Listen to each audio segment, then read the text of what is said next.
Hey guys, what's up? So let's dive straight into this one. Body count matters. Why men care more than women think. Now, before any feminists come at me with pitchforks, please understand that this ain't about shaming. This is about understanding, context, and the very real way male psychology works when it comes to intimacy, relationships, and long term commitment. Let me put it bluntly, most men care about body count, not because we're insecure, not because we want to control women, but because deep down we understand something that society tries really hard to ignore. Sex is not the same for men and women. Biologically, emotionally, socially, it just isn't. When a woman has had many sexual partners, most men don't view it through a lens of empowerment the way social media might want you to. We see it as a sign, fair or not, of instability, impulsiveness, and maybe even baggage. Again, not about judgment, it's about risk assessment. Just like women vet a man's job, height, confidence, and finances, men vet sexual history. We're both wired to evaluate. We just value different things. And the classic rebuttal to this is, but what about men who sleep around? Cool, different rules. Not because of sexism, but because biology and society respond differently to men and women who sleep around. A man who can get many women is usually high value. A woman who gives herself to many men is often seen as less exclusive. Fair? Maybe not. True? Absolutely. Let me hit you with an analogy, one that might sting but drives the point home. Imagine this.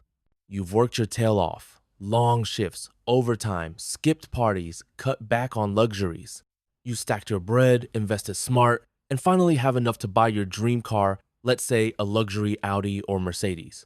You've been envisioning it for years. So you pull up to the dealership, and there it is. The car looks immaculate, shiny, polished. The ad says it's brand new. The price tag? Full price. But you don't mind, you've earned this. You talk to the salesman, do the paperwork, transfer your hard-earned cash, and drive it off the lot. Music bumping, wind in your hair, you're proud. Until you pull into your driveway, and you see the mileage on the dash. 133, 384 miles. Wait, what? You go back to the dealer, confused, pissed off. You were told it was new, but this car's been around a lot. And suddenly, that full price tag, it feels like a scam. That's how many men feel when they commit to a woman with a high body count who sold herself as someone she's not. Not because she's worthless, but because the advertising didn't match the reality.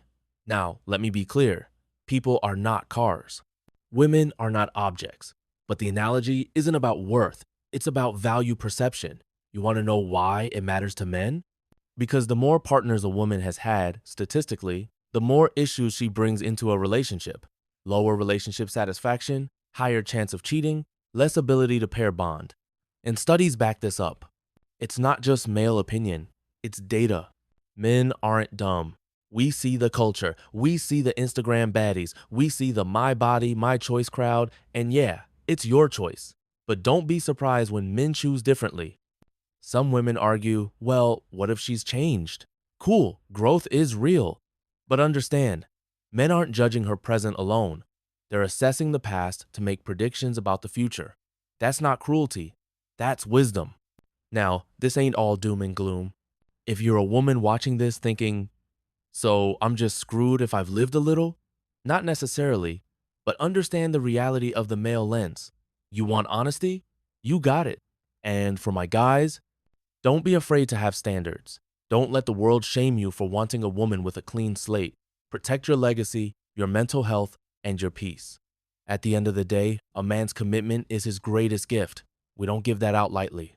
Nor should we. Also, let me zoom out a bit. Behind all this talk of numbers and pasts is something deeper, the need for connection, the desire for something real. And real intimacy isn't just about who someone slept with, it's about who they are now. But context matters, track record matters, and pretending it doesn't only breeds resentment. I know this ain't a popular conversation, but it's a real one. And if nothing else, I hope it got you thinking. Like, comment, subscribe, or disagree in the comments. I'm open to it all. Catch y'all in the next one. Peace.